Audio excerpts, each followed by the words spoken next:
La yukallifullahu nafsan illa wus'aha laha ma kasabat wa 'alaiha maktasabat. Ya. Allah tidak membebani setiap jiwa kecuali sesuai batas kesanggupannya. Ini beban yang Allah berikan kepada manusia itu sesuai batas kesanggupannya. Jadi nggak mungkin Allah kasih beban kepada manusia di luar batas kesanggupannya. Satu, laha makasabat wa 'alaiha maktasabat. Bagi setiap manusia itu akan mendapatkan pahala atas kebaikan yang dia lakukan, dan dia pun akan mendapatkan hukuman atas kemaksiatan yang dia perbuat. Rabbana, nah di sini la tu'akhidna, ini sebenarnya doa ini mencerminkan kesadaran seorang mukmin. Rabbana la tu'akhidna in nasina, ya Allah jangan hukum kami jika kami ada lupanya, ada khilafnya, lupa Pak, manusia itu kan mesti lupa ya.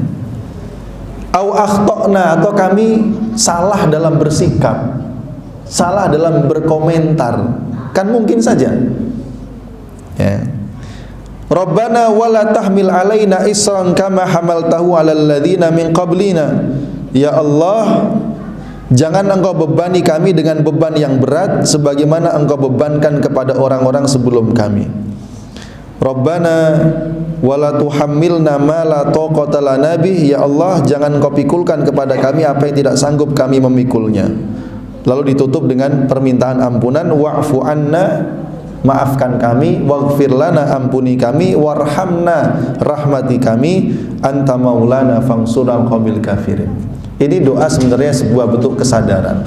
Jadi memang doa yang paling indah itu doa yang banyak memuji Allah dan merendahkan diri di hadapan Allah ya. Kalau urusan hajat ya, hajat Pak, kita nggak usah cerita kepada Allah, juga Allah tahu Pak hajat kita Pak ya. Karenanya banyak memuji Allah dan banyak memohon ampun kepada Allah. Pertanyaannya bagaimana supaya dalam berdoa kita nggak berbuat maksiat gitu tadi, ya kan?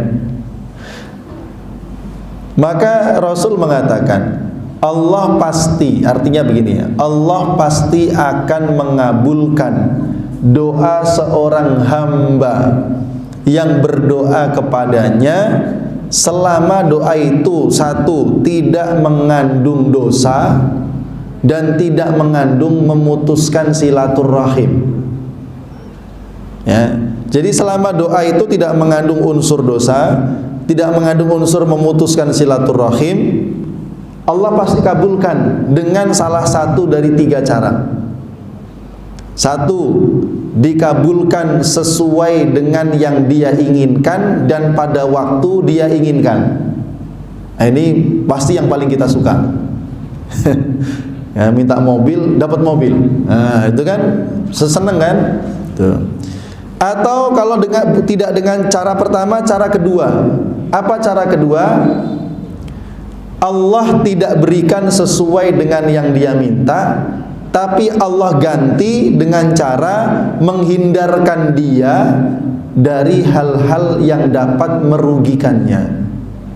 Ya Allah, saya pengen kaya, tapi Allah nggak kasih kaya Pak. Tapi badannya sehat, jadi nggak pernah mampir ke rumah sakit, ya kan? Anaknya juga baik terus sehingga nggak pernah mampir tuh, dipanggil guru aja nggak pernah, apalagi dipanggil polisi, tuh kan? Motornya sehat terus nggak pernah, jarang-jarang mampir ke bengkel kecuali servis rutin. Nah ini kan juga kalau dihitung duitnya berapa habis, ya kan? Jadi Allah hindarkan dari hal-hal yang merugikan dia di dunia dan di akhirat. Kalau tidak dengan cara yang kedua, cara yang ketiga. Bagaimana cara yang ketiga? Allah tidak kasih sesuai keinginannya, malah dia diuji dengan musibah-musibah, tapi Allah kasih nanti yang terbaik di akhirat. Kenapa?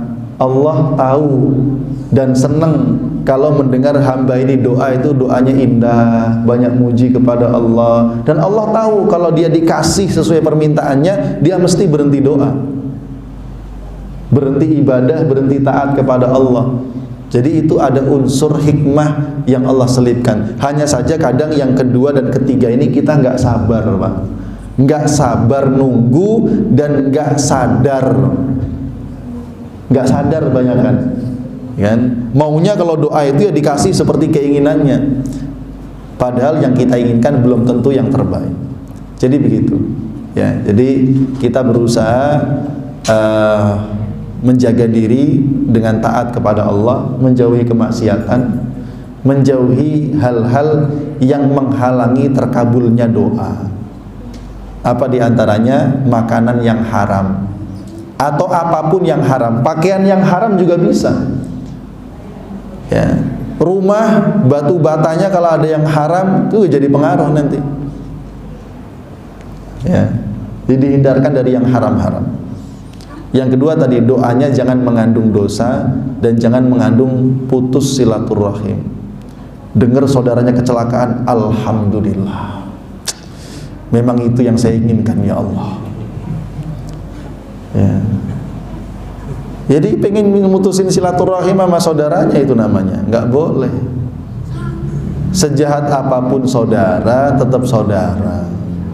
Malah Rasul anjurkan, kalau ada yang zalim kepadamu, maafkan. Kalau ada orang yang pelit kepadamu, kasih ke dia hadiah. Ya, begitu Pak, kan berat ya. Tapi itu hanya bisa dilakukan orang-orang yang baik. Wallahu a'lam.